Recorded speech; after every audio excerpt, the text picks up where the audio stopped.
За улсын хэмжээнд Улаанбаатар өвчний батлагдсан тохиолдол 3547, эдгэрсэн 2228, гэрээр эмчлүүлж байгаа 762, эмнэлэг твцэн эмчлүүлж байгаа 555, нас барсан тохиолдол 2, илрүүлсэн хавтлын тоол 44 мянга гарсан байна. Харин хүүсээр навч үзвэл эрэгтэйгийн хувь 55.9% байгаа бол эмэгтэйгийн хувь 44.1% байгаа юм. За харин насны бүлгээр навч үзвэл 0-4 насны 712, 5-9 насны 1152, 10-14 насны 435, 15-19 насны 80, 20-24 насны 54, 25-29 насны 51, 30-34 насны 36, 35-39 насны 26, 40-44 насны 18, 45-49 насны 8, 50-54 болон 55-59 насны 7, тэгээд 60-аас дээш бол 2 тохиолдол одоогийн байдлаар бүртгэгдсэн байна. За үүнээс харуул өвчлөл голчлон 0-14 насны хүүхдүүдийн дунд бүртгэгдэж байна. За өвчлөлийн тархалт байшлаар навч үзвэл Улаанбурхан өвчний хамгийн өндөр тархалттай бүсүүдэд Улаанбаатар хот, Орхон, Дархан уул аймаг болон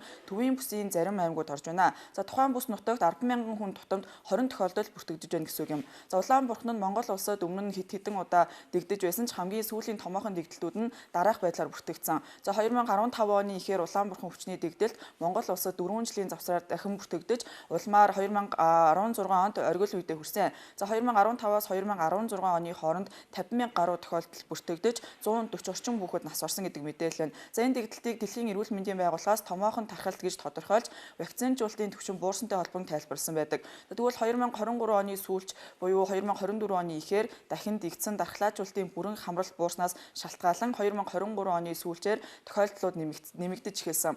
За тэгвэл 2024 онд хүүхдийн дунд вакцины хамрагдалт хангалтгүй байсан тул дахин тархалтын суурь болсон. 2025 оны 1-р сараас эхлэн Улаанбурхан өвчний тохиолдол эрчимтэй өссөн. За 5-р сарын 27 оны байдлаар гэхэд бол 3547 батлагдсан тохиолдол бүртгэгдээд байна. За энэ болохоор аль хэдийн дэгдэлтийн түвшинд хүрсэн гэсэн үг. За тархалтын шалтгаан нь бол вакцинд хамрагдалтын түвшин тогтвортой өндөр байж чадаагүй, COVID-19 цар тахлын үед дархлаажуулалтын хөтөлбөрөөр тойшлогдсон. За хүн амын шилжилт хөдөлгөөн, халдвар хяналтын сул байдал, төрөлхийн дархлаа султай хүүхдүүд байгаа юм а. Улаанбурхан өвчний дэгдэлтэн их хэвчлэн ерөнхий боловсролын сургуулиуд голомтлон гарч байгаа бөгөөд халдвар орсон хүмүүсийн ихэнх нь Улаанбурханы эсрэг вакцинд хамрагдаагүй, эсвэл өмнө нь энэ өвчнөөр өвдөж байгаагүй хүмүүс байна. За Улаанбурхан нь халдварлалт өндөртэй агаар туслын замаар дамждаг вирусээр үүсгэгддэг өвчин бөгөөд вакцинаар сэргийлэх боломжтой. Эрүүл мэндийн байгууллагууд иргэдийг Улаанбурханы эсрэг товлолт вакцинд хамрагдахыг уриалж байгаа. За вакциныг 9 сартай болон 2 настай хүүхдүүдэд хийдэг бөгөөд дархлаажуулалтын ойролцоогоор 15 жилийн хугацаанд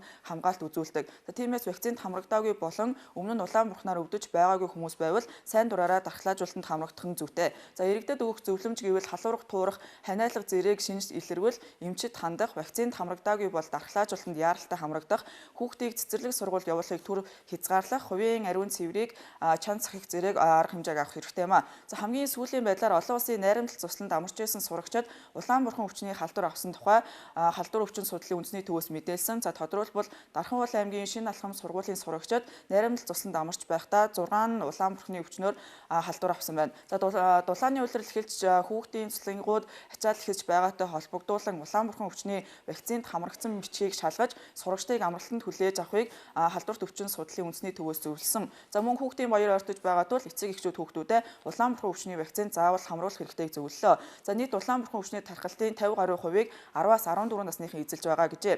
За энэ нь бол вакцины хамрагдалт муу байгаа холбоотой гэж мэргэжилтнүүд үзэж байгаа юм а.